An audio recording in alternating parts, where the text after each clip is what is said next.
మహాశివరాత్రి వేళ తిరుమల తిరుపతి ప్రాంతం మొత్తం శివనామ స్మరణతో పరవశించనుంది. ఫిబ్రవరి 15న తిరుమల తిరుపతి దేవస్థానం ఆధ్వర్యంలో తిరుపతిలోని మహతి కళాక్షేత్రం, కపిలతీర్థం అన్నమాచార్య కళామందిరం, రామచంద్ర పుష్కరిణిలలో మహాశివరాత్రి ఆధ్యాత్మిక వైభవం పేరుతో విశేష కార్యక్రమాలు నిర్వహించనున్నారు. సాయంత్రం 6 గంటల నుంచి అర్ధరాత్రి లింగోద్భవ సమయం వరకు భజనలు, శివనామ స్మరణ, నృత్య సంగీత ప్రదర్శనలు, ధార్మిక ఉపన్యాసాలతో ఈ కేంద్రాలన్నీ శివమయంగా మారనున్నాయి.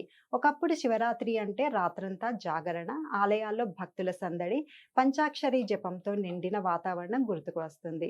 ఆనాటి భక్తి వైభవాన్ని మళ్ళీ తీసుకురావాలనే సంకల్పంతో టీటీడీ ఈ కార్యక్రమాలు చేపట్టింది.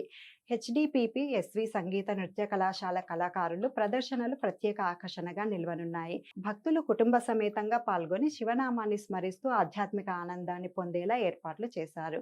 లింగోద్భవానంతరం ప్రసాద వితరణతో ఈ పవిత్రమైన శివరాత్రి ఉత్సవాలు ముగియనున్నాయి.